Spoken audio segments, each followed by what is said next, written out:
विषय महत्वाचा आहे. साधारण ध्यानावर बोललेलं तुम्हाला सगळ्यांना आवडतंय हे मला आत्ताशी कळायला लागलं. इतर अनेक विषय आपण घेऊन एवढे दिवस बोललो, पण आता आपण स्पेशली आपला जो मुख्य विषय आहे, पहिल्यापासूनचा जो मुख्य विषय घेऊन आपल्याला सद्गुरूंनी इथपर्यंत आणलं, तोच विषय पुन्हा आपण आता हाताळू. आता ध्यानाचा विषय म्हणजे की अध्याय क्रमांक 6, बरोबर तुम्हाला माहिती आहे. आता 6 मध्ये ज्ञानोबा माऊली ही चर्चा करतात की अर्जुनाला ध्यानाचं महत्व 6व्या अध्यायात ते समजावून सांगत आहे.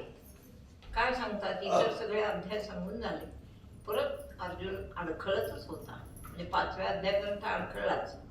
5व्या अध्यायापर्यंत अर्जुनाला नीट समजेल भगवंताला नेमकं काय सांगायचं हे त्याला नीट कळेल. त्यामुळे 5व्या अध्यायाच्या शेवटी त्यांनी सुरुवातच केली. काय सुरुवात केली? 5व्या अध्यायाचा शेवट बघायचा, म्हणजे 6व्या अध्यायाची सुरुवात करते. कशासाठी आपण काय करतो हे नेहमी मागे बघायचं. तर 5व्या अध्यायाची 180 क्रमांकाची ओवी म्हणजे शेवटची ओवी पाहायची. काय सांगितलं? पहिलं पहा, म्हणजे आपण जे ध्यान साधना करतो किंवा आपली जी साधना आहे त्याचं प्रमुख कारण आहे. भगवंतांनी छान योजना केली आहे त्याची की ऑल पीपल, ध्यान कोणाला बंधन नाही, सगळे करू शकतात. सगळे, त्याला सद्गुरू पाहिजे ही एक अट आहे. पण नसला सद्गुरू तरी तुम्ही, पण नाही तसं जमणार, सद्गुरू पाहिजेच हीच एक मोठी अट आहे. पण सद्गुरू मिळाले तर तुम्हाला पहिल्यापासून ध्यान कसं जमेल ते भगवंतांनी सोपं केलेलं हे वाक्य आहे. 5व्या अध्यायाचा शेवट. काय शेवट आहे? श्रीकृष्ण अर्जुनाशी संग कशा कशाचा होतो सांगा? संग सगळी इंद्रिय आणि प्राण यांचा संग झाल्याशिवाय विषय उत्पन्नही होणार नाही आणि विषय भोगता पण येणार नाही. नीट लक्षात घ्या. विषय भोगण्याचा 6वा अध्याय म्हणजे आय एम एक्सपर्ट. मला खूप आवडतो 6वा. आपण 6वा अध्याय पाहतो त्याचा अर्थ आपण सगळेजण साधी माणसं आहोत प्रपंचात, म्हणजे जगासारखी. बरं, आता आपल्याला जरा असं वैशिष्ट्य आलंय, तो भाग वेगळा. का हो? आलंय ना वैशिष्ट्य? मग पहा, तसाच अर्जुन होता आपल्यासारखा. आपण पूर्वी जसे होतो तसाच अर्जुन होता. अर्जुनाला काही कळेना काय झालं. तोपर्यंत 3रा अध्याय संपेपर्यंत, 4था अध्याय संपेपर्यंत अर्जुन गोंधळलेलाच आहे. गोंधळ काय कमी होईल. तेव्हा त्याला सांगितलं की अर्जुना थांब, मी तुला असा एक पुढचा अध्याय सांगतो की जिथे तू काय कर. श्रीकृष्ण स्वल्प अर्जुनाशी संगू न सांडता सांगेल योग. ही अध्यात्माची एकदम निश्चित असणारी रेग आहे. न सांडता संगू भगवंत सांगेल योग. हे परवानगी दिली आहे भगवंताने, लक्षात घ्या. ही परवानगी आहे ऑल पब्लिकला. काय आहे? परवानगी. अर्जुना काहीही सोडू नकोस आणि योगाभ्यास कर. हा असा गुरु असावा. जगामध्ये खूप छळणारे गुरु असतात. मी कशी आहे? बरी आहे का? छळणारी नाही. हा, हे काय पाहिजे मग एक बघणं तर मयुरेश, काय मी सांगितलं? सद्गुरू जो आहे तो छळणारा नको असतो लोकांना. मी छळते काही वेळेला, छळते ना, नाही ना? बर, म्हणजे माझी ख्याती तर नाही तशी. आता कोणाला काय वाटलं चुकून तर चालेल. काही गोष्टींसाठी परफेक्ट राहावं लागतं. बर, अर्जुना न सांडता संगू, अर्जुनाशी संगू न सांडवणे स्वल्प सांगेल योग. अर्थ नीट घ्यायचा ओव्यांचा. संग म्हणजे कोणताही विषय न सोडता अर्जुनाला भगवंत 6व्या अध्यायात योग सांगणार आहेत असा त्याचा अर्थ आहे. म्हणून 6वा अध्याय सुरू करण्यापूर्वी ही ओवी पाठ करायची किंवा वाचायची. कळलं? मग आता काय झाला, 6वा अध्याय तर सांगितल्याला सुरुवात केली तेव्हा भगवंताने सांगितलं आता आपण कुठं होतो ते आपण काय वाचलं. मग आता तेव्हा सांगतात जेथ 6वा अध्याय आता सुरू झाला. जेथ संपूर्ण पद उभारे. याचा अर्थ कोणी सांगते? पद म्हणजे शरीर ठरलं. हा बस, वा, व्हेरी नाईस. संपूर्ण देहामध्ये अर्जुना स्वरूप प्रगट कसं होईल? जेथ म्हणजे जर तुम्हाला असं परमेश्वर समजला, असे कोणी गुरु संसारात राहून परमार्थ या प्रकारचा सांगणारे असतील तर जेथ संपूर्ण पद उभा. पद म्हणजे शरीर, लक्षात ठेवा. संपूर्ण शरीरात परमात्मा सामावून आहे हा याची ओळख जो सद्गुरू तुला दाखवी. कळलं? मग काय झालं? तेथ मनची धावे बाहेर. आता मन गुपचूप बसले की नाही आत साधना करताना तरी मन बाहेर येत. कशाला? नाही मला पण बघू तो परमात्मा कसा आहे. म्हणजे इंद्रिया लागे कळंबा. भगवान श्रीकृष्ण छान सांगतात, अर्जुना हे सगळं आपण जेव्हा ध्यान करतो तेव्हा मन आहे, बुद्धी आहे, हे अंतरेंद्रिय आहेत, ती ध्यान करतील. पण बाहेरची इंद्रिय सुद्धा त्यांना असं वाटतं की आम्हाला पण ही चव चाखायला मिळावी. इतकी बाहेरची इंद्रिय पण शांत बसतात. ज्यांची बसत नाहीत किंवा दुसऱ्या लोकांना ज्यांना मिळत नाही त्यांच्यासाठी हे सांगायचं. कळलं? जेथ संपूर्ण पद उभारे तेथ मनची धावे बाहेर. सगळं शरीर छान बसलंय, शांत एकाग्र झाले, पण मन काही ऐकेना. मन म्हणायला लागलं की हे काय, एवढी मोठी शिक्षा कशाला, चला उठून बाहेर गाडीवर चक्कर मारून. असं आता आपलं नाही म्हणत, म्हणा आपल्या लोकांचं एकदा बसलं की बसलं, काय माधुरीच आहे, मग एकदा बसलं की बसलं. पण सामान्य लोकांचं मन अर्जुना त्यांना बसू देत नाही ध्यानाला. ध्यान म्हणलं की इंद्रियांचा काय म्हणतात ते जीव जातो. इंद्रियांची कसमस असते ती मोडून चालत नाही ना. इंद्रियांचा जीव नको नको होतो म्हणजे ध्यान. पहा, ते मनची धावे बाहेर. सारखी प्रत्येक इंद्रिय काहीतरी कर्म करायला बघतात, बाहेर बाहेर बाहेर. अर्जुना असं सगळं आहे. इंद्रिये आपल्याला भावी झोंबती परी तो सरसेपणेची बुजावी. जैसा एकला परंतु सद्गुरू हा असा असतो की सगळ्या साधकांची इंद्रिय ही बाहेरच पळतात नवीन नवीन. एकदा अभ्यासाची सवय झाली आणि एकदा सगळं ज्ञान पटलं मग आपल्याला तर परमहंसांनी इतकं छान व्यवस्थित हेच भगवान श्रीकृष्णच जणू काही असे ते. पण त्यांनी ज्ञानाच्या बाबतीत हेच केलं की आबाल वृद्धांना जे सगळे होते त्या सगळ्यांना हे ज्ञान दिलं की कोणी का असेना त्याला सांगितलं तुम्ही ध्यानाला बसा आणि असं असं करून बसा. फार ते तर मनची धावे बाहेरे बोलू भुजाही आविष्कारे. बोलायला आवडतं, ध्यानाला बसलं की इच्छा होते माणूस एक शब्द भात लागेल बरं का खाली इकडूनच सांगायचं. दुपारी 3:30ला ध्यानाला बसले हरकत नाही, पण 4 वाजले तर चहाची वेळ, जरा 1 कप टाक ग माझा पण. ध्यान कुठे नाही का, ध्यान नाही. मग आज असं ते काम राहिलं ते मी आता ध्यान झालं की करून येते वगैरे. ही सगळी बाह्य जी आहेत अर्जुना ते सगळे आपापल्या इंद्रियांना बोलतायला लागतात, झोंबायला लागतात. पण ऐसी इंद्रिये आपुलाल्या भावी झोंबती परी तो सरसेपणेची बुजा.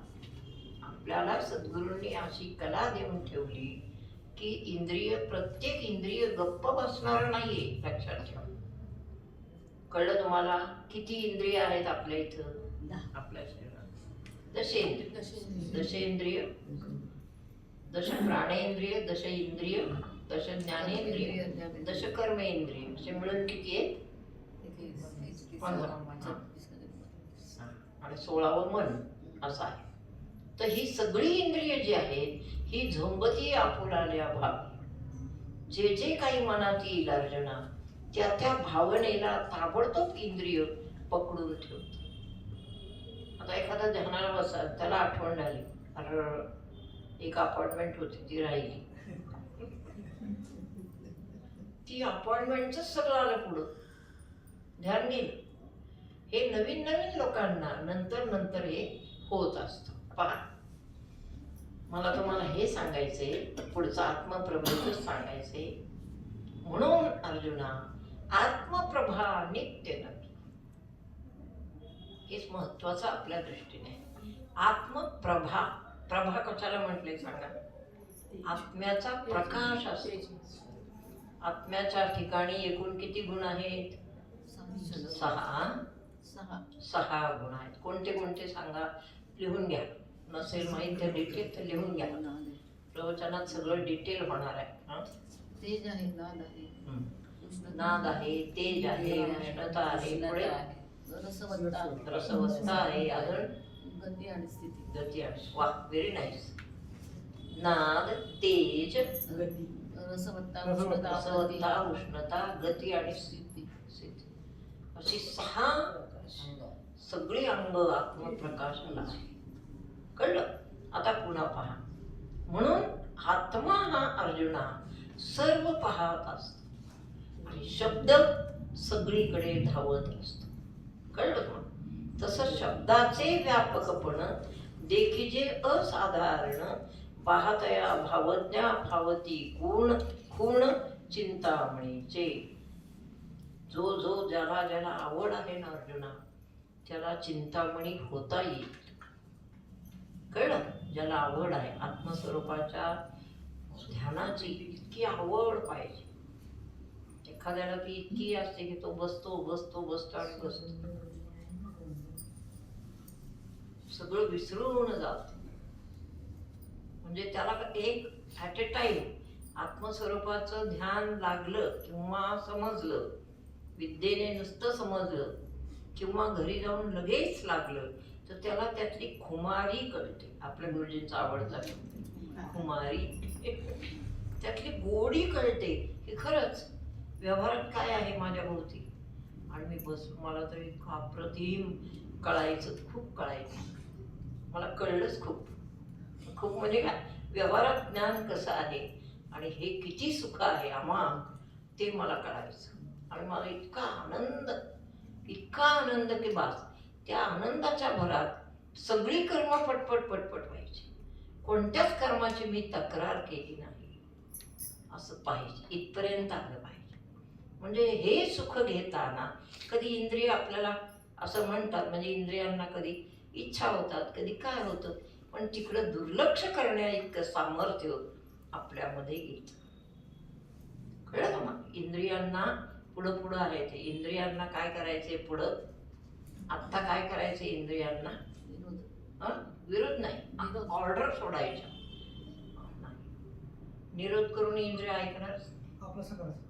इंद्रियांना श्वास किंचित वर घ्या, थोपटा त्यांना आणि त्यांना सांगा की बाबा आत्ता नाही आणि आता नाही,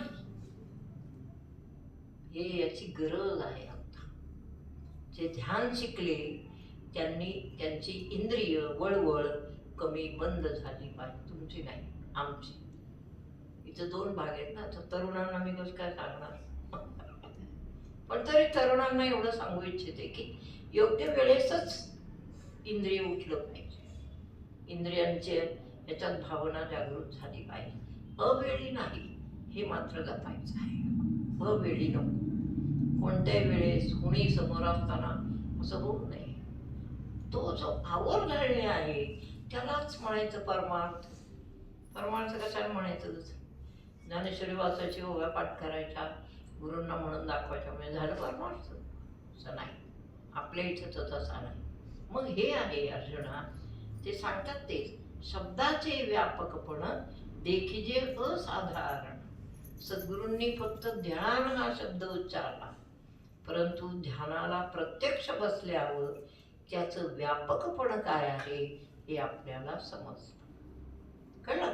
ध्यान हा नुसता शब्द आहे, पण प्रत्यक्ष बसल्यावर आपल्याला हे समजलं की ध्यान किती लागू शकतं, ध्यान कशाचं करायचं आहे, कशाचं करायचं आहे ध्यान सांगा. बोला. स्वरूपाचं.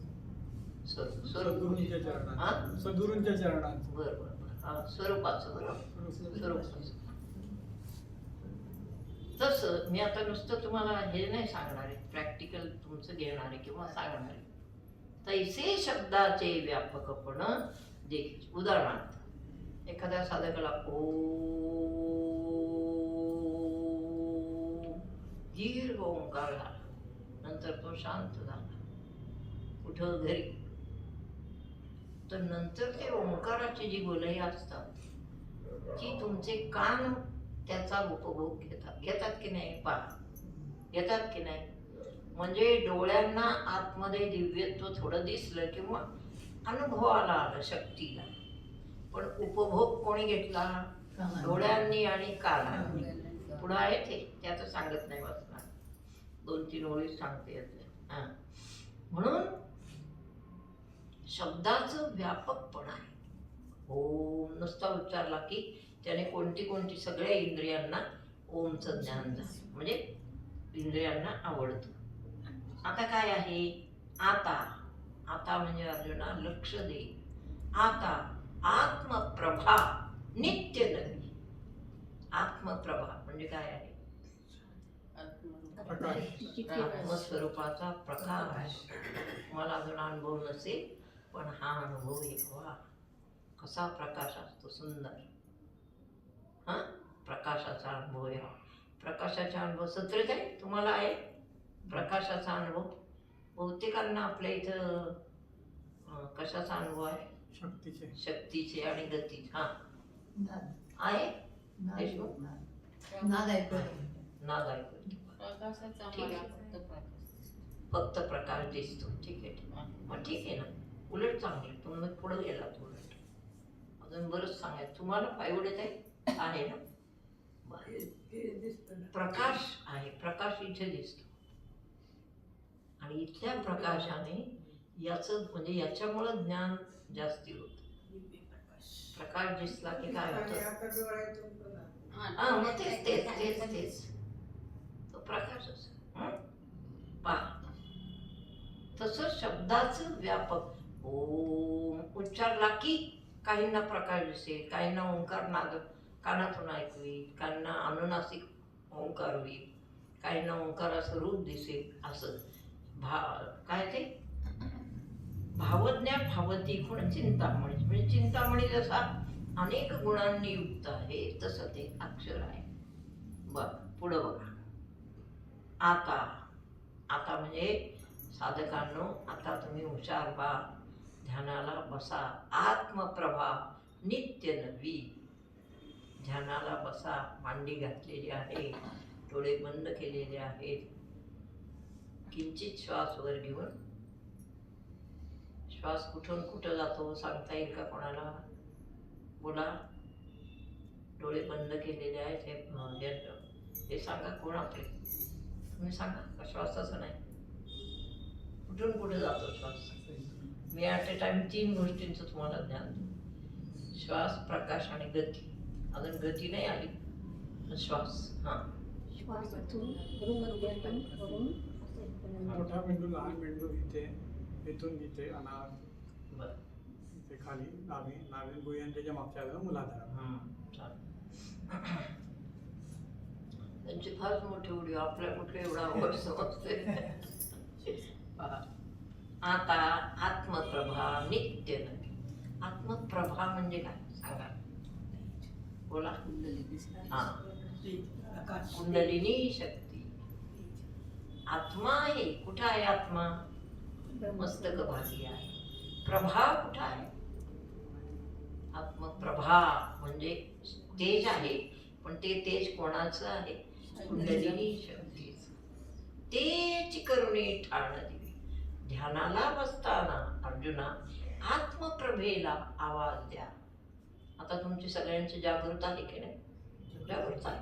मग श्वास वर घ्यायचा. आपल्या इथे एक नियम आहे, कोणतीच गोष्ट श्वास वर न घेता करायचीच नाही. एखाद्या दुकानात जायचं तरी श्वास वरच घ्यायचा. संकल्प, त्याला काय म्हणायचं? संकल्प. हे भगवती, सतत भगवतीला सांगायचं. सतत सांगायचं की मी आता ह्याला चालतो, काही का होईना, फोटाने का आणायचं होईल, पण ते सांगून जा. म्हणजे आईला घरात माहिती असलं ना पोरगं कुठे येतंय, मग तिला काळजी नसते. दुसरे लोक येतात, हो तुमचा मुलगा कुठे दिसत नाही, तुमचे नाही आहे तिकडं दुकान, म्हणजे तिला खात्री आहे ना, मग बस. तसं भगवती म्हणजे ते कशाला? गतीला. आतल्या माहिती असल्यावर, ज्ञान असल्यावर तुम्हाला काळजी करायची गरज नाही, असा त्याचा अर्थ. पहा, म्हणजे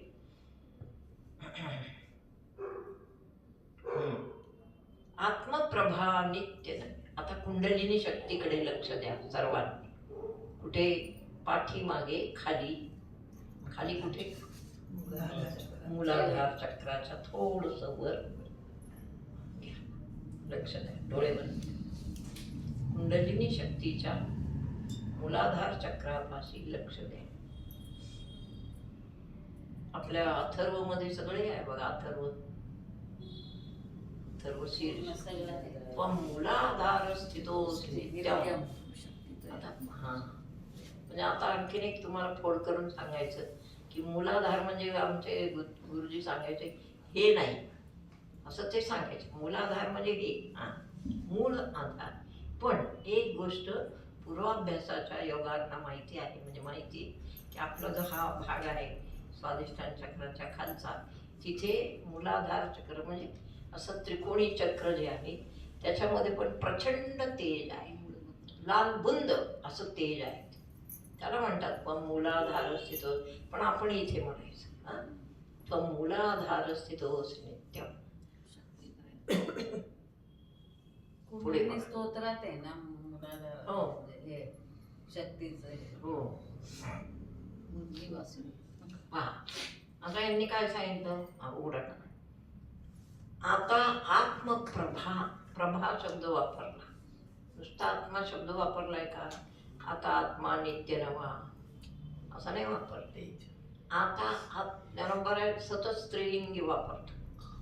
ते इतकं बारीक बिनचूक आपल्याला जर करता आलं किंवा म्हणता आलं इथं तर साधकांना खूप छान समजतं. आता आत्मप्रभा नित्य नव्हे. आत्मप्रभा याचा अर्थ काय सांगा? कुंडलिनी शक्ती आत्मावर आहे, त्याची प्रभा त्रिवळी नावाच्या झडपेजवळ पडलेलीच आहे.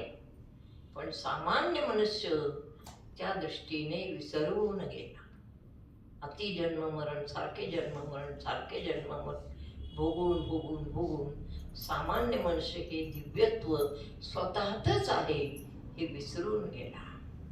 कळलं? म्हणून मग गोंधळ झाला. मग गोंधळ म्हणजे काय झालं? आली आली हो फेऱ्यात अडकला. आली आली हो भागाबाई. आता मी म्हणत बसत नाही. भागाबाई पडली हिरला. तिने बापही नवरा ठरवला. तिचा बाप यार कोण आहे? नवरा जीव. आणि भागाबाई कोण आहे? माया. बरोबर, माया. जीवाजी बंद पाटील. हा बस, ते वेगळेच. ती तिकडं आपण आत्ता नको जाय, नंतर जाऊ एक दिवस. तेव्हा आता, आता म्हणजे अर्जुना ध्यानाला बसताना आत्मप्रभा नित्य नवी. कुंडलिनी शक्तीला प्रार्थना कर आणि तिला ठाण म्हणजे तिला उभं कर ध्यानाच्या वेळेस आणि मग ध्यानाला बस. किंचित श्वास वर घेऊन, हे कुंडलिनी माता मी ध्यानाला बसतो आहे. हा देह का मी ध्यानाला बसतो आहे. आपलं माझ्याकडे लक्ष असावं, तेची करणी ठाण दिली. कुंडलिनी शक्तीला श्वास वर घेतला की ती ऊर्जा असतेच ती, तिला आपल्याकडे लक्ष द्यायला लावा. त्यामुळे बऱ्यापैकी छान शिकवतात बघा, बारीक शिकवतात. तेची करणी ठाण दिली. पुढे जो इंद्रियासी चोरून जेवी तयासीच व्हावे. त्यानंतर सांगतात कोणाला मिळतं हे धन? हे धन आहे कुबेराचं. कुठून आणायचं चोरून? नाही म्हणजे ते लांब आहे, लांब भिंतीत ठेवले गाडून, ते सहजासहजी मिळत नाही. मग कसं मिळेल? ठाण दिवी कुंडलिनी शक्तीला जागृत झाली रे झाली की नित्य तिचं स्मरण पाहिजे.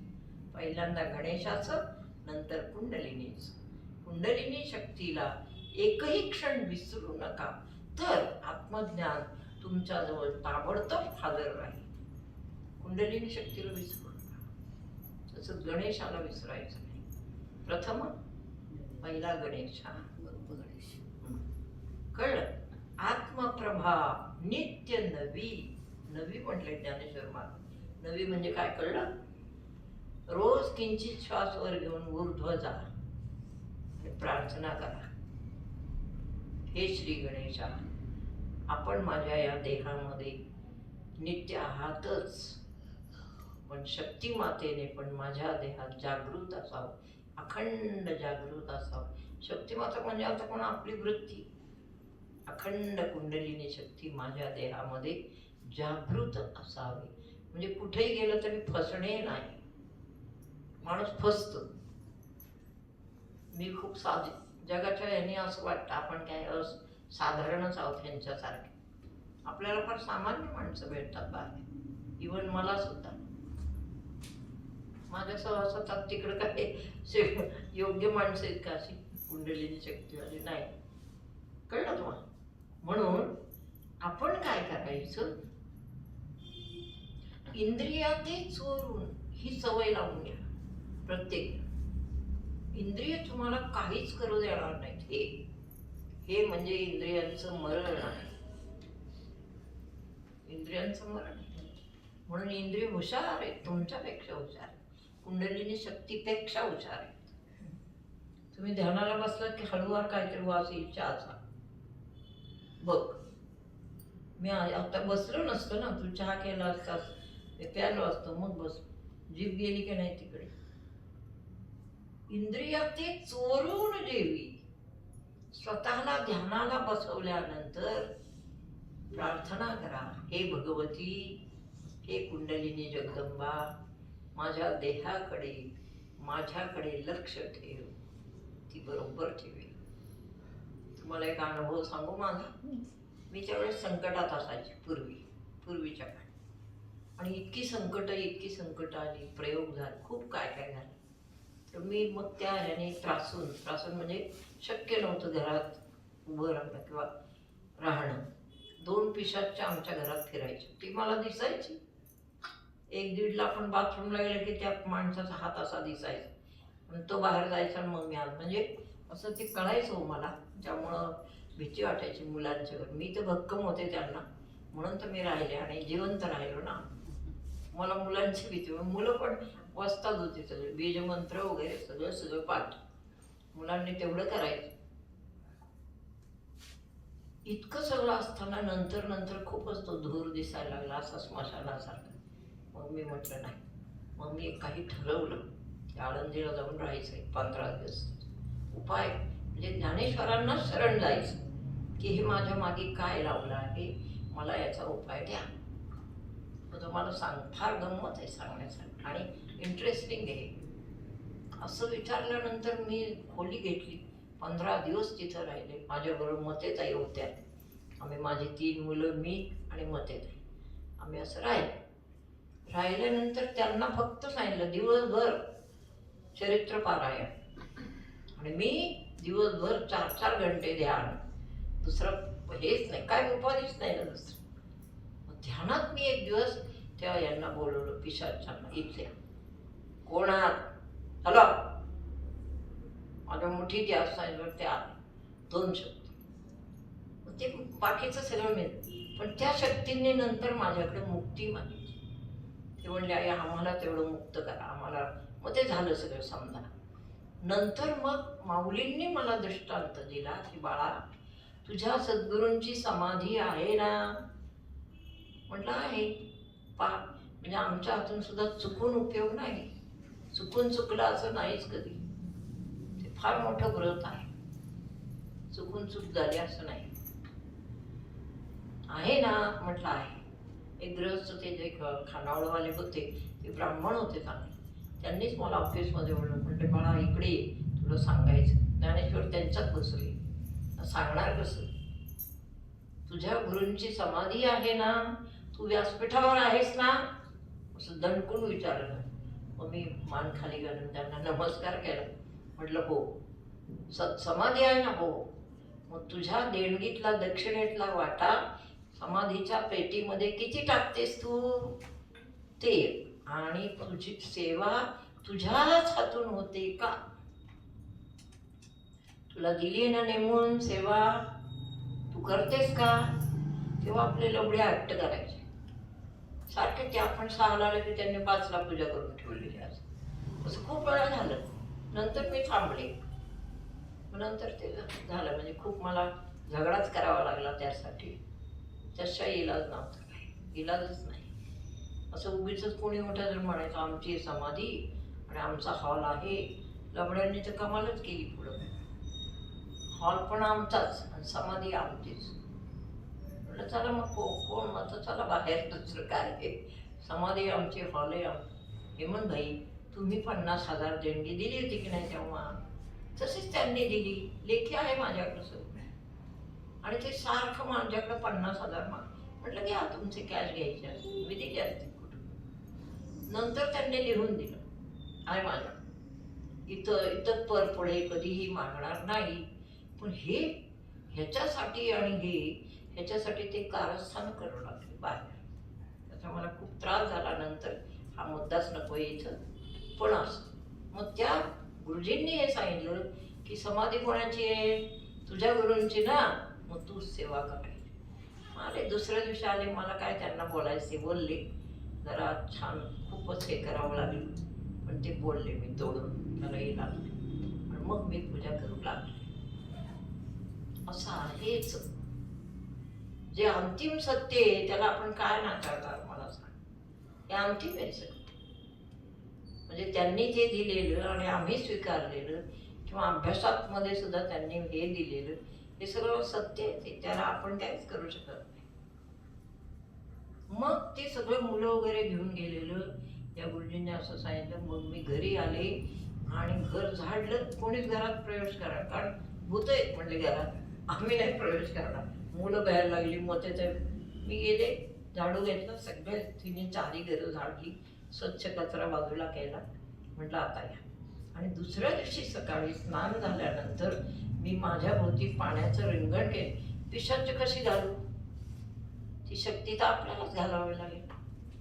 माझ्या भोवती रिंगण केलं पाण्याचं. मध्ये बसले. 7-7 तास मी जप चालू केला, बीज मंत्र. तर जवळजवळ 5व्या का 4थ्या दिवशी प्रभू दत्त प्रगट झाले पुढे. नरसिंह स्वामी सरस्वती.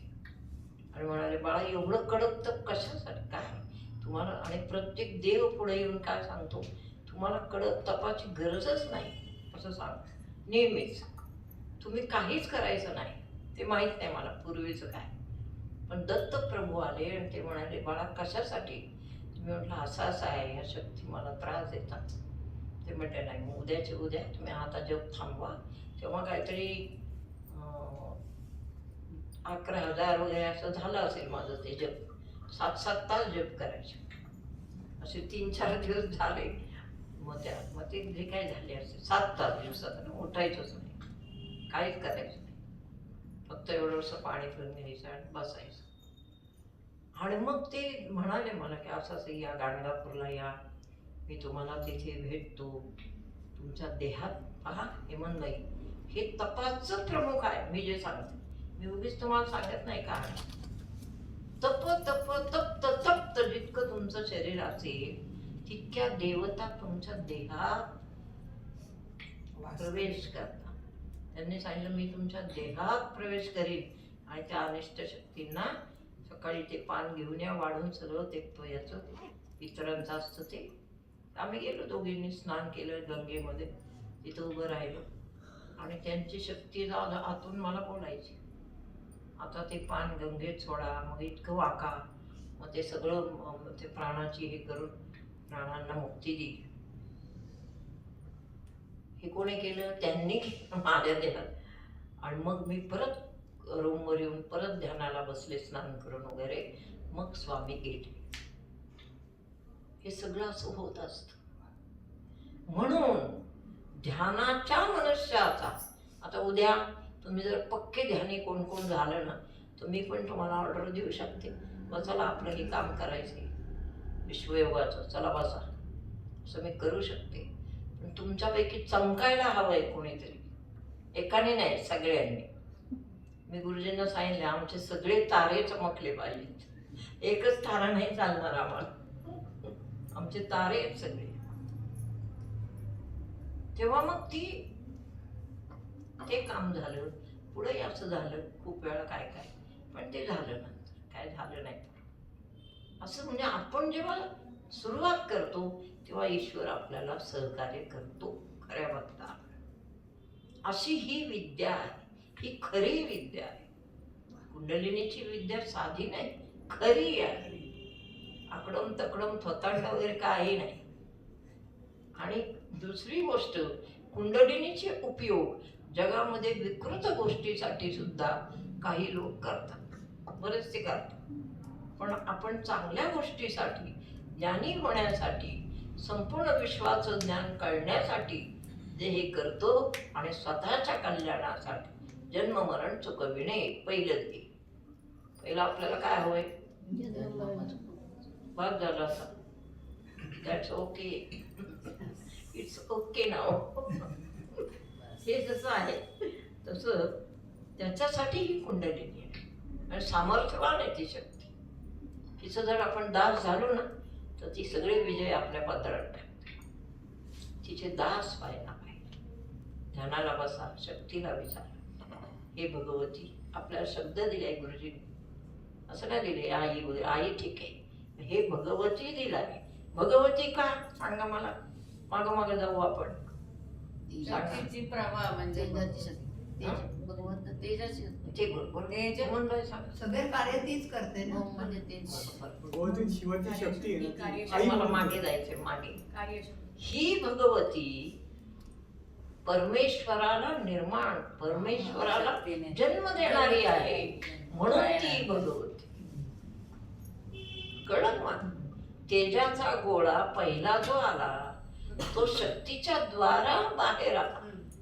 कुठून? अंधकारात. तेव्हा तो जो आला, म्हणून ती भगवती. भम तेजाची जी शक्ती आहे तिला भगवती म्हणायचं.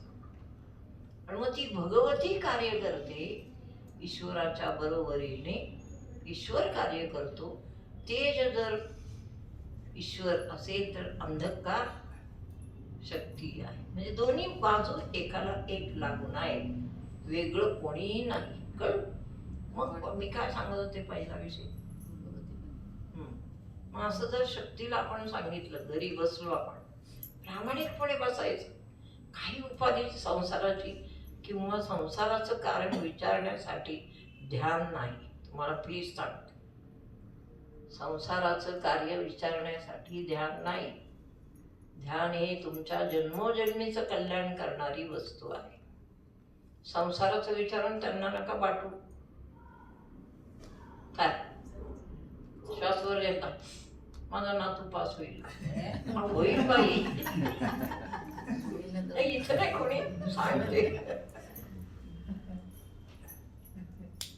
श्वासवर घेतला, माझा नातू वेळेवर पोहोचेल. हे तर फार किरकोळ काम आहे, ती सहजच करते. हे किरकोळ काम. तुमचा उद्धार करणं हे महत्वाचं काम आहे तिच्या. तुम्ही जर जीवनभर या असलीच कामं सांगितली ती तशीच करेन आणि जीवन पूर्ण होईल. मग कसं होणार? आपण तसंच सारखं तिला काम एवढंच सांगायचं, श्वास वर घ्यायचा. तसं हे कळतं, हे कळतं प्रत्येक. श्वास वर घ्यायचा. मतलब की दुनिया. हे कसलं मतलब? माझा नातू 11वीला 12वीला बसलेला आहे, पैकीच्या पैकी. श्वासवर, श्वासाचं काय करणार? श्वास तो गेला, म्हणजे तो वाया गेला. जोपर्यंत जो जो श्वास तुमच्या मुक्तीविरहित मागतो काही, तो श्वास वाया गेला.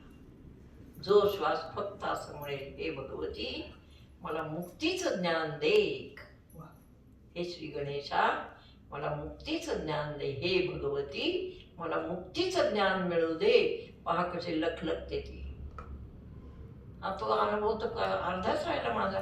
त्या दिवशी पहिल्या दिवशी मी निघणार आळंदीला, त्या दिवशी रात्री मी इथं राहिले मुक्काम, आमची मुलं आणि मी. मग ते ताईंना फोन केला, ते आले, मग आम्ही इथं राहिले. मी पहाटे 4ला नित्य उठणारी व्यक्ती त्याही दिवशी उठून इथं पण ध्यानाला बसले महाराजांच्या समोर, आणि मी शांत बसले. हे म्हणताय काही मी तक्रार सुद्धा सांगितले नाही, सगळं ठरलं होतं. आणि मला कळतं की मी काय करते ते त्यांना कळतं. ही शक्ती ही नुसतं पित्तळ समजू नका हिला. ही अशी सळसळ करत खाली आली आणि माझ्या उजव्या मांडीपाशी अशी बसली. तिने मला विदाउट शब्द हे सांगितलं की तुम्ही करा, काय करता ते मी आहे. ती सपोर्टिंग आहे मला, ती सपोर्टिंग आहे मला. सत्य इतकी कुंडलिनी जागृत पाहिजे, सतत तिचं ध्यान पाहिजे, सतत तिचं नाम पाहिजे. हे भगवती सतत नाम पाहिजे. बीजमंत्र हे भगवती. आणखी काय जगदंबा. ते काय पुढे. म्हणून ज्ञानोबा महाराजांनी सांगितलंय, आता आत्मप्रभाव नित्य नवी तेची करुणी ठाण देवी. कुंडलिनी शक्तीला प्रार्थना करा याचा अर्थ आहे. आणि तिला सांगा, हे भगवती मी आता ध्यानाला बसलो आहे, आपण मला अवस्था द्या. म्हणजे ती जागी राहील, तुम्ही बसा ध्यानाला, ती जागी. असं तिला हलवून जागं करा, नुसतं बसू नका. आपण माझ्याकडे लक्ष द्या असं म्हणा. तेची करुणी ठाण देवी, जो इंद्रियासी चोरून देवी तयासी. किती सुंदर आहे. इंद्रिय मध्ये नको यायला, त्याच्यासाठी काय आहे, सुरुवातीला प्रार्थना. प्रार्थना. श्वास वर घेतला की एक वृत्ती जी आहे ती इथे लय पावते. वृत्ती लय पावली पुन्हा वृत्ती उठत नाही. म्हणून श्वास वर घेऊन करायचं. नुसतं करायचं आहे, माझा श्वास नाही, माझं काय ध्यान नीट लागा. बर कोण म्हणणार आहे बरं तुम्हाला? माझं ध्यान नीट लागावं. हा तस कोण म्हणणार नाही. जो मार्ग तिच्यापर्यंत जातो तोच मार्ग हातामध्ये घेऊन साधकांनी तिला भजलं पाहिजे, नित्य भजलं पाहिजे. आणि कर्माकडे तुम्ही लक्ष देऊ नका, तुमची शक्ती लक्ष देते. श्वासवर घेऊन प्रार्थना करा, हे भगवती मी आता स्वयंपाकाला लागले, सर्व स्वयंपाक माझ्या हातून यथाविधी अचूक व्हावा. बघा मीठ तरी कमी पडते का कशा? नुसती परीक्षा बघा तिची. मीठ सुद्धा कुठं कमी पडणार नाही. आणि तिला माहिती हिने मला सांगितले कर्म कोणाला सांगा? हा तू आणि कर्म करणारे आपण कोण आहोत? अचूक कर्म करायला शक्तीला सांगायचं, आपण नाही करायचं. म्हणून आत्मप्रभा नित्य नवी तेची करुणी ठाण देवी. जो आता पुढचं एवढंच झालं तरी आज पुष्कळ झालं. इंद्रियासी चोरून सोनं असतं, सोनं ते आपण सगळ्यांना चोरून ठेवतो, कोणालाच पत्ता नाही लागला. किती ग्राम जमवले? शितोळे ताई, गावडे ताई, आम्हाला सांगा, मी काय चोरायला येणार नाही, तुम्हाला तर माहिती. आम्हाला सांगायला काय हरकत आहे? 100 ग्राम. कोणी? तुम्ही काय सांगताय? शितोळे आपलं सांगा, गावडे ताई किती ग्रॅम सोनं घेतलं तर तेवढं. ग्रॅमने काय तोळ्याने जमवले. आणि आपल्या झुरंगीत आहेत नाही, पूर्वीच तेच आहे ना. आता आवडीच गेलं पार ना. नाही. बरं, ठीक आहे. विषयच राहिला नाही. कर्म आयुष्य आहे आयुष्य हे धादांत कर्म आहे. आयुष्यात कर्माशिवाय सुटका नाही. कर्म काय आहे? एकमेकाची संगत लावा. कर्म काय आहे? मागच्या जन्मीचं देणं आहे. नीट लक्षात ठेवायचं.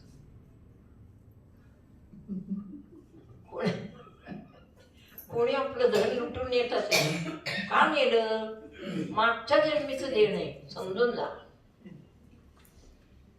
आता सुद्धा काय काय माणसं घरात असतं सगळं, ते देणं आहे. जे द्यायचंय ते देऊन मोकळं व्हा. त्याची तक्रार करत बसू नका, त्याचं मनाला दुःख करत बसू नका, त्याचा सल चलू देऊ नका. माझे इतके पैसे चोरले, किती महिने चालले? होय गावडीचे? अजिबात नाही. ठीक आहे, ठीक आहे, ठीक आहे. वाईटच आहे ते, वाईट आहे, दुःख होणं साहजिक आहे. पण नीट अध्यात्म दृष्टीने जर विचार केला तर माणसं सगळी तुम्हाला माहिती काय करतात?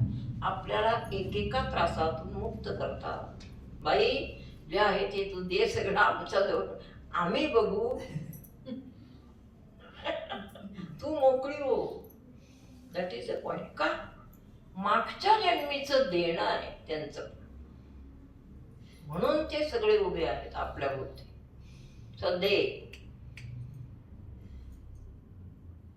ते काय अनिष्ट नाही, ते काय लोकांना देवाने नाही काय पाठवलं आहे तसंच. म्हणून तेची करुणी ठाणदेवी, तिला साक्ष ठाणदेवी म्हणजे साक्ष. ठाणादेवीचा अर्थ काय? कायम तिला साक्ष ठेवून कर्म करा. आपल्याला कोणती कोणती कर्म करायची सांगा मला. मागच्या जन्माचं गाठोडं उरलंय, ते काय गुरूंनी कृपा केली म्हणून गाठोडं संपले नाही. हेमंतभाई काय पटतंय का? पटतंय ना? गाठोडी संपतच नाहीत तशी. मुद्दाम संपवली तर गाठोडे लय मोठे मोठे आहेत. संपवायची इच्छा केली तर थोडं थोडं थोडं थोडं आणि मोकळे व्हा. आता मोकळं व्हायला मला कळतंय ते सगळं बाकीचं व्यावहारिक दृष्ट्या. हा तर खरं काय काय करतोय तो तरी बघू. का फेकून देईल का तो? मुलगा फेकून देईल का? असं म्हणूच नाही आपण. कशाला म्हणायचं? मुलगा फेकणार नाही, मुलगी फेकणार नाही, कोणीच फेकणार. फेकलं तर कोण आहे? इतकं नंग झालं पाहिजे पूर्ण. तो आहे खरा संन्यास. बुद्धीतलं घर, बुद्धीतली इस्टेट, बुद्धीतलं काय प्रसिद्धी, जे काही असेल गुंता, ती कुंडलिनी शक्ती म्हणते बाबा रे हिची याच्यातून मला सोडव या गुंत्यात. म्हणजे तू मुक्त, मी मुक्त. तेच करुणी ठाण. याच्यासाठी ठाणदेवी करायची आहे की आपल्यातला गुंता तिला काढताना सोपं जावं. आपल्याला ती शिकवत असते छानपैकी. गुंता असतो मनुष्याचा, चिकार गुंता आहे.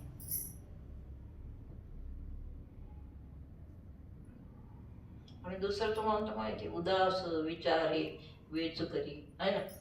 काय ते त्याच्या अलीकडचं बोला. जोडून या धर उत्तम व्यवहारे. ते तर आपलं आहेच, ते चाललंच आहे शेवटच्या क्षणाचं सांगितलं. म्हणून आता आता म्हणजे मन, बुद्धी, चित्त, अहम सहित प्राण. सहा आहेत. कोण कोण आहेत? मन, मनबुद्धी अहम चित्त बुद्धी, चित्त, अहम सहित प्राण. एवढं मोकळं व्हायचं याच्यात, या आठवड्यात. ते काय साधे मन मोकळं व्हायचंय. कसं? आता बघा प्रत्येकाने, आता वेळ नको घालवाय, बुद्धी मोकळी करायची. कशी? दिवसभर भगवंताचेच विचार बुद्धीत आणावेत. म्हणजे बुद्धीला हळू हळू हळू मोकळं होण्याची सवय होते. उद्योग तुमचा काही का असेल, तो उद्योग सुद्धा असा तरलतम झाला पाहिजे. पटतंय का माझं? मन बसा 5 मिनिटं, काय करते, बसा खाली. तू रिक्षेची काळजी करू नका, रिक्षेची काळजी माझ्यावर सोडायची. फक्त म्हणायचं माताजी रिक्षा नाही ना मिळत असं म्हणा. हा, कोणी पण सगळी रिक्षेसाठी आता बघा इतकं सांगून परत काय हालच नाही. इतकं असं वरवर म्हणजे उदाहरण आहे की अजून बोध आत गेलाच नाही. मग बोध आत जायला पाहिजे. आत्मप्रभा ठाण दिवी आहे, तेच करुणी ठाण दिवी, आणि जो इंद्रिया ते चोरून जेवी. साय खायची. मी एक बाई बघितली अशी आमच्या वाड्यात, वर आली जुन्या वाड्यात, वर आमच्या गॅलरीत उभं राहिलं की तिची खिडकी दिसायची. ती बरोबर 3 वाजता दुपारी दुधाचं झाकण काढणार, सगळी साय खाऊन पिऊन घेणार, हात बीत धुणार, चहा करून पिणार, मग भजनाला जाणार. तसं आहे ते. इंद्रियाशी चोरून जो इंद्रिया ते चोरून, इंद्रिय आहेत सगळे बाबे आपल्या घरातले. हे घर आहे, हे घर आहे, हे शरीर नाही, हे घर. कोणतं ते घर, त्याचं ते हे काय कविता अभंग का काय, कोणाचे हे घर, हा देह कोणाचा, आत्माराम त्याचा, त्याला माहितीये कुठून आलं हे गाठोडं, आणि ह्याला आत्ता काय काय करायचं हे सगळं त्याला माहिती. म्हणून आत्मप्रभा नित्य नवी, तेची करुणी ठाण. एका आत्मप्रभेला म्हणजे आत्म्याला, म्हणजे स्वरूपाला, म्हणजे शक्तीला जाग करून मग ध्यानाला बसायचं. इथं काठी पाहिजे एक, ती कुंडलिनी आहे, ती कुंडलिनी आहे. आत्मप्रभा नित्य नवी, तेची करुणी ठाण देवी, जो आता मुख्य महत्वाचं इंद्रिया ते चोरून जेवी. म्हणून त्या साईचं उदाहरण सांगितलं, चोरून खायचं. तसं खाता आलं पाहिजे इंद्रियांना चोरून. म्हणजे ध्यानाला बसल्यावर एकही इंद्रियाची तक्रार किंवा वासना किंवा भावना, इच्छा आपल्या शरीरात उत्पन्न नको व्हायला. हे कळतंय ना? इंद्रियांना चोरून ध्यान करा. जेव्हा म्हणजे काय, जेव्हा जेव्हा नाही असं इंद्रियाचे चोरून जेवी. परत परत जेव्हा नाही बाबा, इंद्रियाशी चोरून ध्यान करी, तयासीची फावे. ज्ञानोबारायांनी ह्याला जेवण म्हटले बघा, आटपते मी आता. ह्याला काय म्हटले? ध्यान हे जेवण आहे. कोणाचं? साधकांचं. आणि ते शिकवणारे ज्ञानेश्वर महाराज इतके एक्सपर्ट आहेत त्यातले, म्हणून त्यांच्यासाठी आणि परमहंसांनी सांगितलं म्हणून आपण दर गुरुवारी ज्ञानेश्वरी आता अशी पाहिजे आहे. पुंडलिक वरदा हरी विठ्ठल श्री ज्ञानदेव तुकाराम. मी इतके आता रंगात आले की अजून 1 तासभर सांगेल. तुम्ही नाही ना तयार? हा, ठीक आहे. अरविंद देशमुख